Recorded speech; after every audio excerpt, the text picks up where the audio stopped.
Bueno, buenos días y bienvenidos a esta inauguración de mi canal. La idea es empezar a trabajar lo que son distintos temas, ¿sí? De la literatura, ¿sí? De la cultura, quizás de la filosofía. La idea es charlar un poco, digamos, de lo que son los libros, básicamente. Bueno, bien, la idea un poco para hoy es, como el nombre que están viendo en pantalla lo indica, trabajar con el formalismo. Específicamente el formalismo ruso, ¿sí? Que según Jacobson fue una etiqueta que le pusieron sus detractores para estigmatizar lo que era el análisis que ellos venían llevando adelante. Como sabrán y si no saben, digamos, el formalismo ruso es un tema muy común en la preparación de los profesores, sobre todo en Argentina. Es un tema que se suele ver, digamos, en las clases de historia de la literatura o de teoría literaria, según el profesorado, pero es un tema que siempre está ahí, que es indudable que tropecemos con él en algún momento. Ahora bien, el formalismo lo que tiene básicamente es que nosotros lo primero que pensamos y que habitualmente nos acostumbramos a pensar es que es una escuela. Y en realidad no se trata de una escuela, digamos. Pero para adentrarnos en el tema y antes que nada, digamos, me gustaría empezar a charlar de quiénes son los formalistas, ¿sí? Eh, Nosotros tenemos como principales exponentes del formalismo una serie de nombres como Víctor Shklovsky, Yuri Tinanov, Roman Jacobson, Osip Brick, Boris Tomaszewski, Piotr Bogatirov, Vladimir Prop, Boris Eichenbaum, eh, que son, digamos, los fundadores y los principales impulsores de lo que fue el formalismo como movimiento. ¿Y por qué digo como movimiento y no como escuela? Porque hay una diferencia metodológica fundamental, o mejor dicho, una ausencia, digamos, de metodología fundamental. Una escuela sigue un programa y utiliza una metodología para analizar algo en función de eso.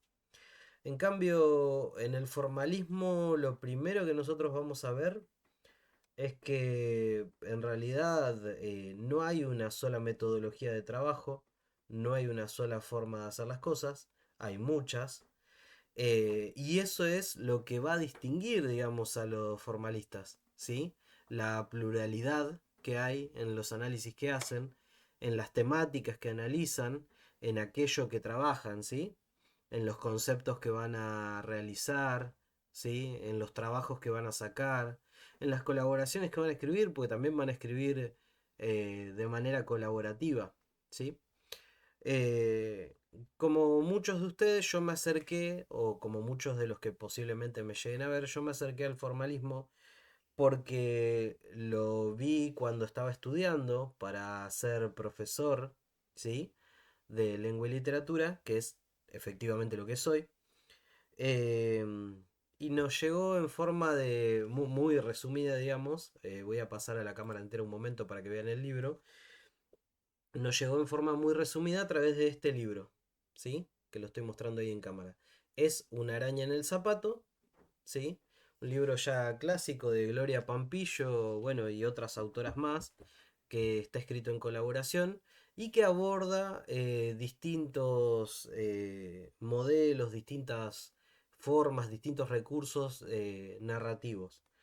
Eh, y después otro de los clásicos en los que me voy a apoyar y en los que me apoyé para armar esto particularmente es en la teoría de la literatura de los formalistas rusos, que desde 1965 en adelante, cuando fue publicada, ha tenido múltiples reediciones. De hecho, creo que desde la década del 70 lo está editando, si no me equivoco, siglo XXI. Siglo XXI es la editorial mexicana, digamos, que también tiene distribución en casi todos los países de habla hispana y principalmente en nuestro país.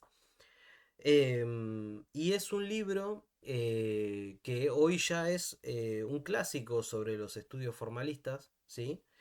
Em, es un libro que ha escrito Todorov, en realidad lo ha compilado, no lo ha escrito, pero le ha escrito un estudio introductorio. Un búlgaro, sí, que es Svetan Todorov. Todorov en los años 60 es un muchacho que emigra desde Sofía, la capital de Bulgaria, a París por una beca que se ganó de la universidad para estudiar en la famosa Universidad de París, la Sorbona. Al llegar allí, digamos, se pone a trabajar en lo que son los estudios lingüísticos y semióticos de su tiempo. Estaba muy de moda, digamos, los análisis semiológicos. Estaba muy de moda las nuevas tendencias lingüísticas dentro de lo que era el estructuralismo.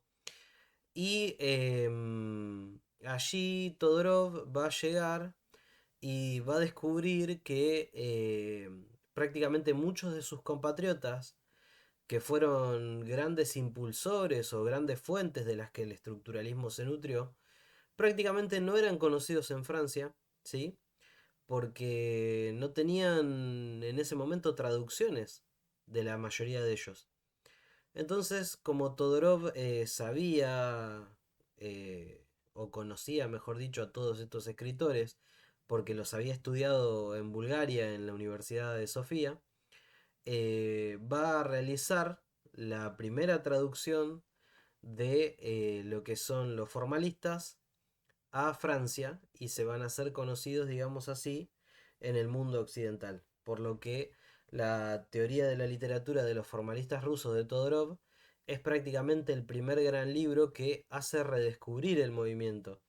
Es un aporte tan importante que probablemente hoy no conoceríamos al formalismo o no hablaríamos de formalismo si no fuese, digamos, por el aporte de Todorov, precisamente. Ahora bien, hay otras fuentes que se pueden citar dentro de lo que es los estudios sobre el formalismo, digamos. Uno de los más completos, uno de los más interesantes y también uno de los más extensos, digamos, historiadores de lo que fue el movimiento es Víctor Ehrlich. Víctor Ehrlich es un historiador ruso, un historiador de la cultura y de la lingüística, y es un escritor que ha hecho una investigación muy detallada sobre las fuentes directas de lo que son los estudios formalistas. Entonces ha aportado, digamos, eh, una serie de indicios bastante reveladores sobre cómo se desarrolló el formalismo puertas adentro durante las primeras décadas del siglo XX, que es cuando va a explotar, crecer, desarrollarse y morir este movimiento. Ahora bien, Ehrlich trabajó directamente sobre las fuentes, digamos, incluso entrevistó, digamos, a formalistas rusos que todavía quedaban vivos. Él empezó a escribir los primeros artículos sobre el formalismo en la década del 60, así que lleva bastante tiempo. Y el libro clásico de él se llama precisamente El formalismo ruso, que yo no lo tengo porque sale un fangote de guita, pero lo leí en la tablet, lo tengo en la tablet, digamos. Esas cosas ustedes saben que en internet se consiguen. Y se llama precisamente El formalismo ruso. Es un libro de 400 y pico de páginas con toda la historia del movimiento, de sus postulados, de sus desprendimientos. Y es considerado una de las más completas y mejores eh, cons- eh, consultas, digo, materiales de consulta bibliográfico para aprender sobre el movimiento. Ahora bien, después está el clásico de Raman Selden. Raman Selden es un crítico literario, sí, que coordinó una muy completa historia de las teorías literarias del siglo XX, se llama así, teorías literarias del siglo XX, en donde el primer capítulo precisamente está dedicado íntegramente a lo que es el formalismo. ¿Mm? También es muy completo, bastante conciso y hace mucho hincapié sobre cuáles son los debates dentro del formalismo, más que lo que es la producción teórica en sí. Pero también está muy bien, digamos, como para tener un pantallazo general. A ver, La realidad es que esto no te lo voy a enseñar yo en un video de lo que dure 40 minutos, 45 minutos. Lo vas a tener que aprender leyéndotelo, sobre todo si sos profesor y estás cursando la carrera de profesorado, pero puede llegar a servir como un buen material de refuerzo tener en consideración a estas personas. El otro es Jurij Stritter, que es un crítico literario alemán que tradujo lo que son los estudios formalistas al alemán desde el ruso y es una de las eminencias, digamos, en lo que es los estudios formalistas. Este es quizás un poquito más difícil de conseguir en español, pero si lees en inglés o si lees en francés, lo vas a poder conseguir en la web bastante fácil. El tema, como siempre, es la ausencia de bibliografía sobre algunos temas en español. Y después, por último, tenemos las memorias, ¿sí?, de Víctor Shklovsky. Víctor Shklovsky, al final de su vida, ¿sí?, decidió escribir unas memorias, bardeando a todo el mundo, en donde básicamente escribió sobre Mayakovsky, sobre Bloch, sobre Gorky, sobre la revolución, sobre los años que a él le tocaron vivir, digamos, esos locos años 20, digamos, en la Unión Soviética, no tan locos, pero los locos años 20 en la Unión Soviética. Y básicamente en la tercera fábrica y en Érase una vez, son las dos partes de su propia autobiografía literaria, habla de muchos de los aspectos del formalismo, de su formación, de sus discusiones, de sus peleas, de, bueno, digamos, lo que le gustaba hacer y lo que no le gustaba hacer, digamos, en esa época. Cuando digo lo que le gustaba hacer me refiero a la interacción que tenía con los otros miembros, digamos, de lo que era el formalismo. ¿Mm? Y acá es donde empieza el tema. El formalismo como tal, se caracterizó por tener un origen doble, ¿sí? Si bien surgió en Moscú, se trasladó rápidamente al año siguiente a San Petersburgo. Ellos, básicamente, para los años de la Primera Guerra Mundial, recuerden, Primera Guerra Mundial, 1914-1918, Rusia, el imperio zarista en ese momento se retira de la Primera Guerra Mundial totalmente diezmado con la Revolución de Octubre en puertas y explota lo que es la Revolución Rusa. Y bueno, en ese gran momento de efervescencia económica, cultural, social, militante, política, surgen, digamos, también discusiones en los círculos literarios sobre la estética, ¿sí?, de la revolución. Por esos años se pone de moda lo que es un movimiento poético conocido como el futurismo, que va a acompañar gran parte de lo que son los estudios formalistas y que incluso va a ser, ¿cómo puedo definirlo? Incluso va a ser como un movimiento que corre paralelo, digamos, a lo que es el formalismo, pero desde la poesía, ¿sí? No desde otro ámbito. Hay escritores, como ya mencioné a Bloch, como Mayakovsky, ¿sí?, que son algunos de los cabecillas de este nuevo movimiento poético.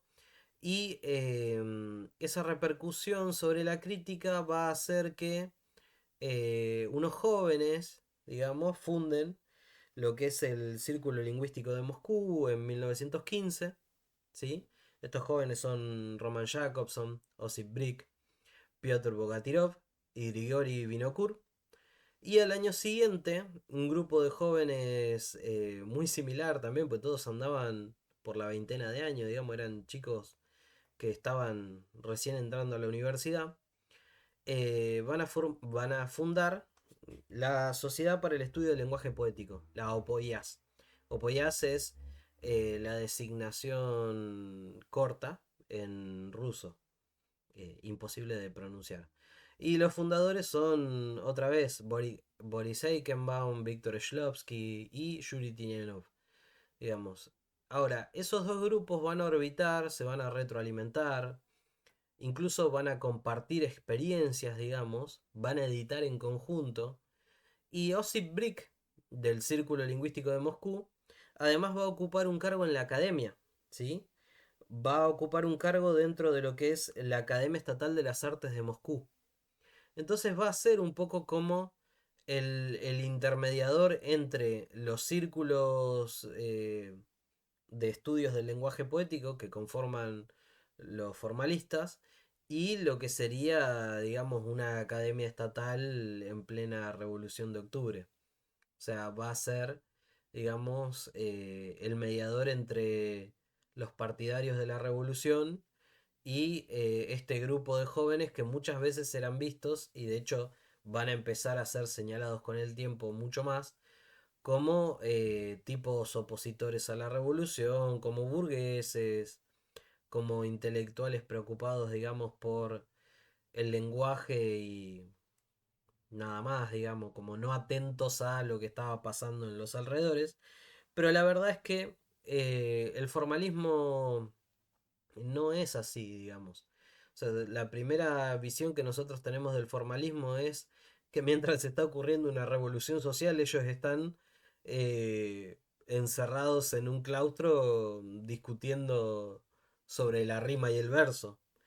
Y esa es una deformación simplista, digamos, de la visión formalista. Entonces termina pasando que muchas veces se ven a los formalistas y la gente los termina rechazando, digamos, porque claro, dicen esto boludo tan hablando de la rima en ruso cuando, no sé, el pueblo se estaba cagando de hambre. Entonces hay como un menosprecio de algunas personas, de algunos sectores sobre lo que fue el movimiento. Pero la verdad es que fue muy enriquecedor y que aparte terminó de conformarse, digamos, con los estudios estructuralistas.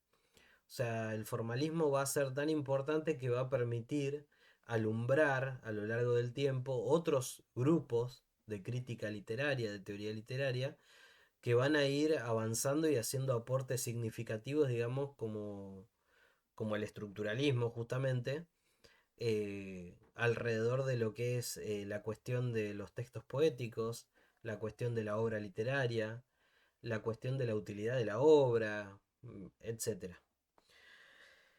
Ahora bien, lo interesante de todo esto, ¿sí? Es que para hablar de método nosotros tendríamos que tener una bajada de línea plural. Y la realidad es que la bajada de línea del grupo era bastante independiente, bastante plural y bastante caótica en un sentido. Boris Eichenbaum decía que los formalistas buscaban reglas para una ciencia nueva. Esa ciencia nueva era el estudio de las leyes de producción del lenguaje poético, digamos. Ellos creían que el lenguaje poético se producía de alguna determinada manera y que había leyes que había que encontrar, digamos, para establecer de qué forma se producía el lenguaje poético, ¿sí? Entonces, esto es una primera aproximación a los estudios de los formalistas. Entonces, no se puede hablar de un único método, se puede hablar de varios métodos formalistas. Se puede decir que ellos tenían una concepción de que esto era una ciencia, ¿sí? Y de que dentro de esa ciencia había una aplicación de metodologías bastante dispar, bastante independiente y bastante libre, ¿sí? Porque recuerden, no era una escuela, no hay un programa, no se manejan de esa forma. Y aparte lo más importante de todo esto es que muchos de ellos, además de ser críticos literarios, de estudiar el lenguaje, de ser lingüistas, como Roman Jacobson, por ejemplo, son tipos que producían, que escribían novelas, que escribían poesía. Shlovsky escribía, Tinianov escribía. Tinianov, de hecho, tiene varias novelas publicadas, es mucho más conocido, digamos, o fue en un momento mucho más conocido como novelista que como crítico literario. Y de hecho su fama de crítico literario empieza mucho después, digamos, de lo que es su fama como novelista. Él triunfa en vida como escritor antes que como crítico. En fin, Ahora bien, para meternos de lleno en los conceptos, ¿sí? Lo primero que tenemos que saber es que los conceptos, si bien los desarrolla una persona, no son exclusivos muchas veces de esa persona. ¿Por qué? Porque si bien los conceptos que nosotros vamos a ver acá, que son como los dos grandes conceptos fundamentales, que son la austraneñe y la literaturidad, tienen nombre y apellido, o sea, el tipo que los elaboró tiene nombre y apellido, la realidad es que fueron como ideas que se tiraron. Usted imagínense una especie de mesa redonda de críticos literarios, de lingüistas, donde viene un tipo y dice yo pensé esto y lo tira así sobre la mesa. Y de ahí salen desprendimientos. O sea, hay gente que escribe para rechazar, hay gente que escribe para aplaudir lo que el otro, lo que el otro escribió, y hay gente que produce en base a eso. Entonces, era un grupo que permanentemente, como ya dije, se retroalimentaba, y nosotros tenemos que entender eso para poder entender que estos conceptos no son de una sola persona, ¿sí? Si yo digo que la Austrañeñe le pertenece a Víctor Shklovsky, es porque Víctor Shklovsky fue uno de los tipos que más se ocupó de la cuestión de la desfamiliarización del mensaje, del lenguaje, o el extrañamiento, que en realidad eso significa la palabra en ruso. Para Shklovsky, en el lenguaje nosotros utilizamos técnicas para volver extraños los objetos. O sea, para volverlos desconocidos, ¿sí? Para poder mostrarlos desde una óptica nueva, desde una forma totalmente novedosa, para iluminar aspectos que no habíamos tenido en cuenta, ¿sí? Entonces el arte, para Víctor Shklovsky, es una máquina, ¿sí? De cambiar las percepciones de las personas. Y las obras de arte son el resultado de esa actividad intencional. Nosotros producimos arte, va a decir Shklovsky, para cambiar la percepción de las personas. Las obras de arte existen con la finalidad concreta de volver extraño lo que parecía común. Y si nosotros pensamos un poco en la función de la literatura, y específicamente en la función de la poesía o en la utilización del lenguaje poético, podemos entender un poquito lo que dice Shklovsky. ¿Por qué? Porque nosotros cuando pensamos en poesía, cuando pensamos en lo que es lenguaje extraño, nos vamos a dar cuenta enseguida que el lenguaje poético es una utilización del lenguaje ordinario bajo otra forma, con otras pautas, bajo otras formas, con otro ordenamiento totalmente diferente. ¿Sí? Entonces, lo que dice Shklovsky y que después va a ser respaldado por gran parte del grupo es, pues ellos se van a fijar, como dije antes, en el futurismo, que las leyes del lenguaje poético están precisamente unidas, engarzadas a esta óptica nueva, a esta manera de ver las cosas totalmente diferente. Entonces, la austrañeñe o la desfamiliarización del lenguaje es un proceso inherente al arte, inherente a lo que son las obras eh, poéticas, ¿sí? O sea, le pertenecen, son parte de su esencia. Y el otro concepto que yo quería traer acá en este breve video es el concepto de literaturidad. El concepto de literaturidad ya fue elaborado por Roman Jacobson, ¿sí?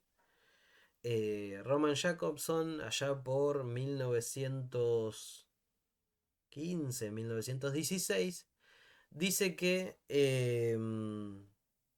hay una forma especial del lenguaje, ¿sí? Que es propiamente literario. Y que eso propiamente literario, de la literatura, ¿sí? Es la literaturidad. ¿Qué quiere decir esto?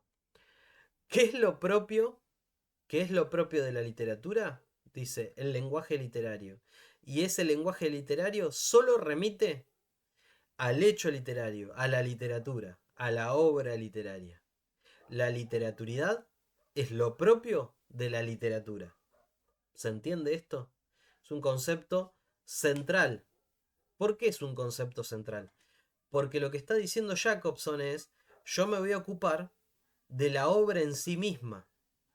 la voy a despojar de toda consideración social, ¿m? De toda consideración social, de toda consideración sociológica, de toda consideración intencional del autor. El autor me puede haber querido decir algo, pero yo no me voy a ocupar de lo que me quiso decir el autor. Yo me voy a ocupar de la obra y de lo que dice la obra y nada más que de la obra. Entonces, la literaturidad, digamos, o lo propiamente literario de la literatura, ignora una noción fundamental que es el contexto de una obra. El contexto de producción de una obra, es decir, las condiciones en las que fue creada la obra, y un contexto de reproducción, que son las condiciones en las cuales la sociedad aborda esa obra, es decir, cómo la toma. Para graficar esto, digamos, de una manera sencilla, piénsese en una novela de Dostoyevsky, ¿sí? Dostoyevsky, como ustedes saben, escribió, por ejemplo, Crimen y Castigo. Y Dostoyevsky escribió Crimen y Castigo en 1800, en el siglo XIX.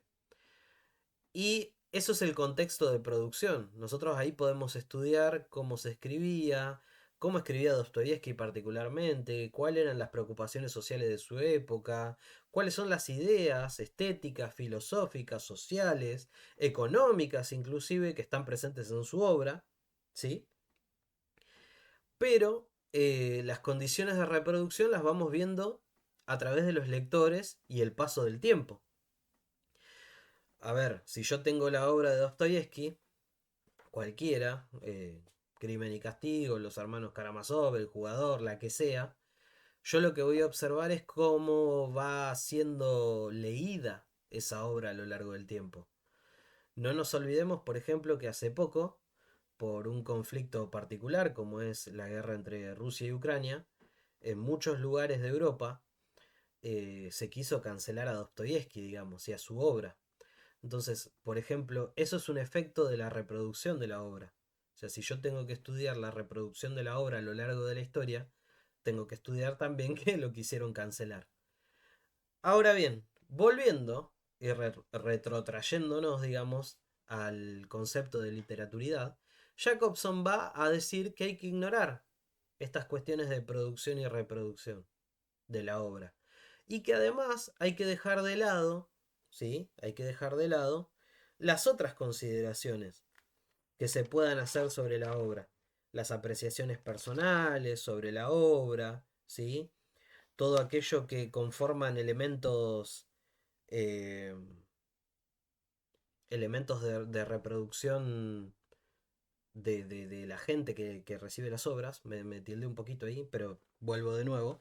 Entonces, entonces, de nuevo, eh, Jacobson dice, ok, yo no le voy a dar pelota al contexto y no le voy a dar pelota a las consideraciones estéticas, filosóficas, sociales de esa obra, ¿sí? Las discusiones que orbitan alrededor de esa obra. No le voy a dar bola a nada de eso. Me voy a centrar en lo específicamente literario. ¿Y qué es lo específicamente literario de la literatura? Si yo le saco el contexto de producción, el contexto de reproducción, o sea, cómo lo escribo, cómo lo leo, y si le saco todas las consideraciones que hay en una obra, ¿sí? Si le saco o le despojo los discursos sociales, los discursos políticos, filosóficos, económicos que entran dentro de una obra. ¿Qué me queda? Y el lenguaje poético. Es decir, esa forma de escribir con el lenguaje ordinario, pero diciendo cosas diferentes. Y así los formalistas van a hacer sus experimentos, ¿sí? Vinokur va a publicar los epítetos poéticos, va a hacer un estudio sobre los epítetos, ¿sí? Brick va a publicar el ritmo del verso. Osip Brick va a estudiar las métricas de los versos rusos y las va a comparar con métricas de otros idiomas. Tomaszewski ya directamente se va a ir a la mierda y va a analizar el pentámetro yámbico de Pushkin, o sea, recontra cebado. Eh, y después tenemos, qué sé yo, análisis célebres como el análisis del cuento La nariz de Google, en donde participaron Bogatirev, Brick, Jacobson, el mismo Vinokur, ¿sí? O sea, Su principal preocupación va a ser descubrir las leyes de producción poética dentro del texto mismo. A medida que vaya pasando el tiempo, spoiler alert, no lo van a lograr. No lo van a lograr.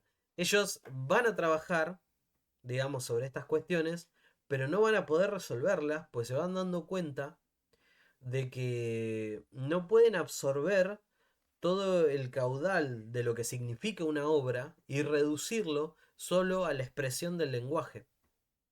¿Sí? Cuando vos tomás una obra, cualquiera, producida literariamente, y querés analizar solo la forma en la que fue escrita, terminás haciendo mero análisis discursivo o mero análisis lingüístico, digamos. Pero llega un momento donde eso tiene un límite, un tope, porque si vos querés recurrir a algo por fuera, a alguna ciencia por fuera, ¿sí? Vos estás traicionando tu principio, que era esto es una ciencia con una metodología de buscar lo que necesitamos adentro de lo que son las obras. Entonces, en un determinado momento, específicamente en 1923, Jacobson va a decir, ok, nos estamos quedando, esto se está volviendo demasiado rígido, demasiado intenso, y va a proponer una salida. O sea, le hace fácil. Dice, bueno, yo analicé hasta acá, chicos, no sé qué más hacer. Vamos con esto que se me ocurrió ahora. ¿Qué va a hacer? Va a incorporar de manera progresiva a partir de 1923 a su análisis consideraciones filosóficas. Algo que ellos mismos se habían prohibido en un inicio. ¿Sí? Y específicamente Jacobson se va a volcar a lo que son la filosofía husserliana, ¿sí? Y los despertares de lo que es la fenomenología. La fenomenología como escuela es una escuela filosófica, digamos, que estudia precisamente los fenómenos, ¿sí? Eh, y Husserl va a ser uno de sus principales exponentes a inicios de el siglo XX. Estamos hablando de que él publica sus famosas investigaciones en 1907. Ya para 1915, 1920 era un profesor grande, afianzado en Alemania y estaba ya dando clases a gente de bastante peso, digamos. De hecho, las clases de Husserl van a servir de apoyo, digamos, a la filosofía del primer Jean-Paul Sartre, van a servir de apoyo a la filosofía de Martin Heidegger, ¿sí? Que va a citarlo mucho. Y de hecho, por esos años se lo va a considerar, y posteriormente también, como uno de los filósofos alemanes más importantes. Le decían las tres H de la filosofía alemana: Hegel, Husserl y Heidegger. O sea, para que tengamos, digamos, dimensión de la importancia del tipo.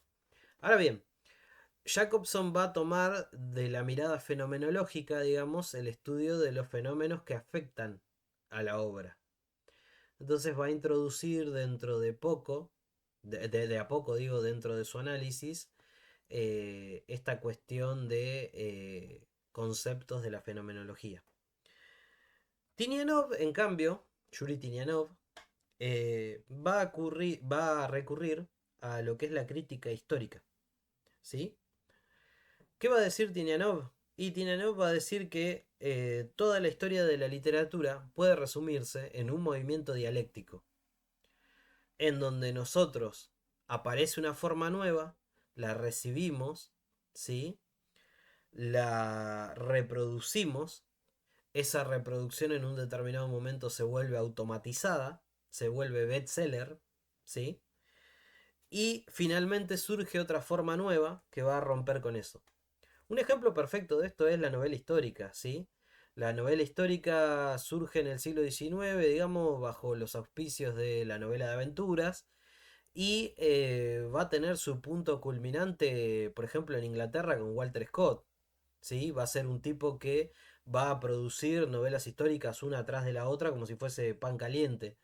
Y eso va a determinar en algún momento que la cosa se vuelva masiva, empiecen a aparecer muchos escritores de novela histórica, saturen el mercado y en un determinado momento se produzca una reacción en contra de ese tipo de escritura.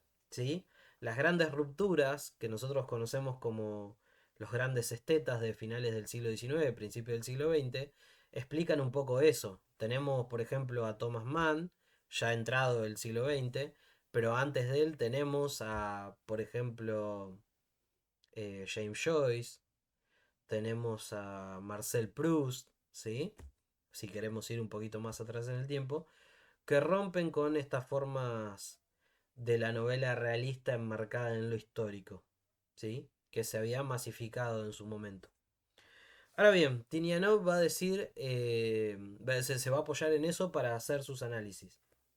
Entonces para él va a decir que toda la historia de la literatura se puede reducir a un movimiento pendular dialéctico, en donde cada etapa es asimilada en algún momento por los lectores y surge por los lectores y los productores de escritura, digamos.